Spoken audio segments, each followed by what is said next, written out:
Assalamualaikum warahmatullahi wabarakatuh. Saya Aditya Wisnu Santoso dengan NIM 2302021110082 akan menjelaskan tentang definisi Al-Quran serta hadis. Secara bahasa, Al-Quran disebut Al-Jamu wa Dhammu, artinya mengumpulkan. Namun menurut Abu Ubaidah disebut Al-Quran karena di dalamnya terkumpul dan terhimpun surat-surat. Al-Quran juga disebut dengan At-Tartil yang artinya membaca dengan melakukan. Secara istilah, Al-Quran merupakan kalam Allah yang diturunkan pada Nabi Muhammad sebagai mukjizat dan membacanya adalah ibadah.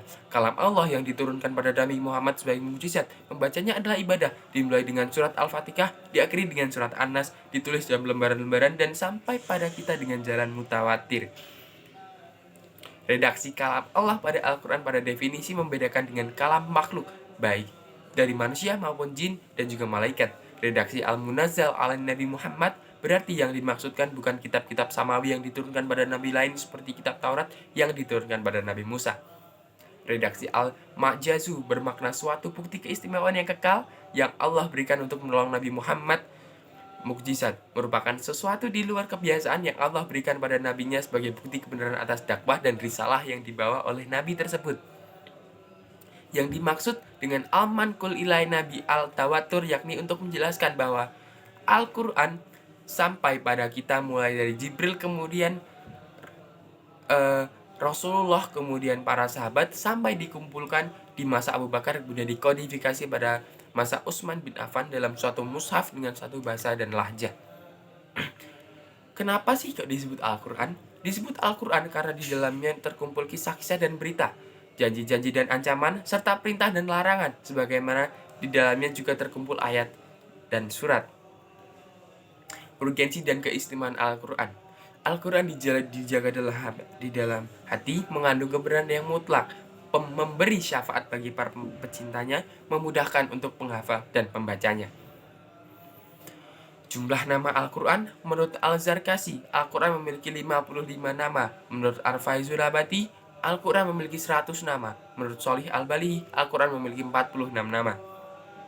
Namun pada esensinya, nama Al-Quran yang masyhur ada 4, yaitu Alkitab, Al-Zikr, Al-Furqan, dan Al-Quran. Adapun nama-nama yang lain pada dasarnya merupakan sifat Al-Quran yang lalu dijadikan nama untuk Al-Quran. 4 nama Al-Quran. Yang pertama, nama Al-Quran terdapat pada 43 tempat, seperti dalam surat An-Naml ayat 6, Al-Isra ayat 9, dan Al-Qasas ayat 85. Lalu nama Alkitab terdapat dalam 399 tempat dengan bentuk kata yang berbeda, di antaranya dalam surat Al-Kahfi ayat 1, Al-An'am ayat 2, dan Al-Baqarah ayat 2. Nama Al-Furqan terdapat pada 6 tempat, di antaranya dalam surat Al-Imran ayat 4 dan Al-Furqan ayat 1. Nama Al-Zikr terdapat pada 268 tempat, di antaranya Al-Hijr ayat 9 dan Al-Imran ayat 58.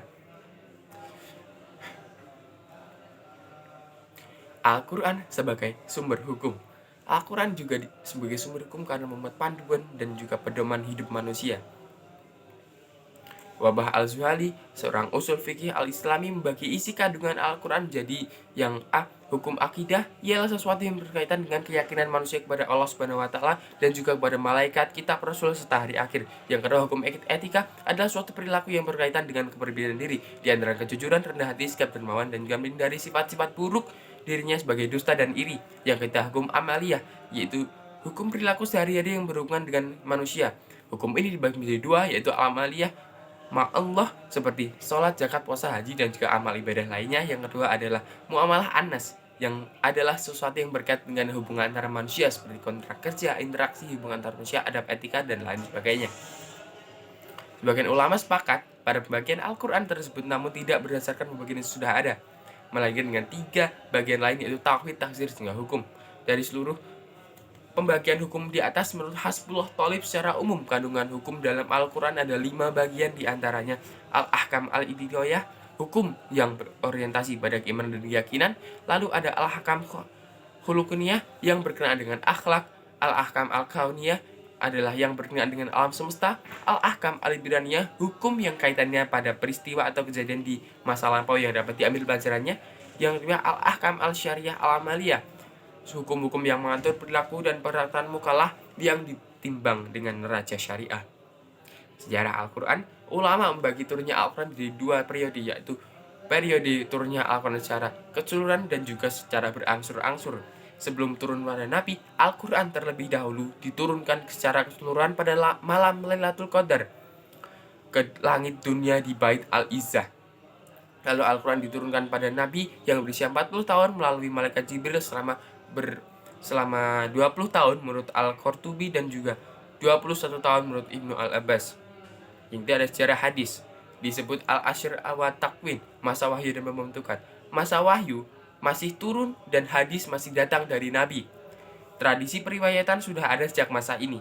Kebenaran Nabi berperan sebagai pemimpin, teladan, dan juga penyampai syariat. Kebenaran hadis disampaikan langsung oleh Rasul. Terdapat beberapa cara penyampaian hadis, yaitu melalui majelis ilmu, melalui sahabat tertentu, atau melalui berkaitan dengan hal-hal yang sensitif, melalui ceramah di tempat terbuka, atau melalui perbuatan langsung oleh Rasulullah yang disampaikan dan disaksikan oleh sahabat Rasul. Pada masa ini, hadis belum dikodifikasi. Nabi tidak pernah memerintah sahabat untuk menulis hadis, bahkan dalam suatu kesempatan Nabi melarang menulis hadis. Masa Khulafaur Rasyidin disebut al-asr atas tatsabut wa al-iqlal al-min al-riwayah atau pembatasan dan memperketat periwayatan. Periwayatan hadis pada masa sahabat belum berkembang karena fokus Al-Quran. Periwayatan hadis dibatasi demi kehati-hatian, menghindari kesalahan dan penyalahgunaan.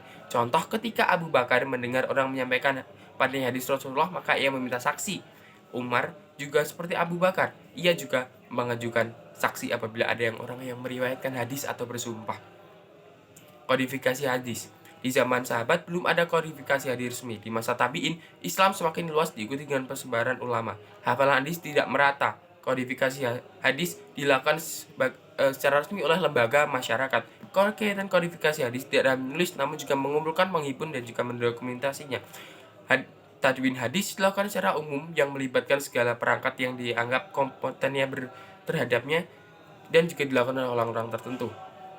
Hadis ada turunnya Al-Quran ada dua fase, yaitu fase hijrah atau surat Makkiyah dan juga Madinah setelah Nabi hijrah.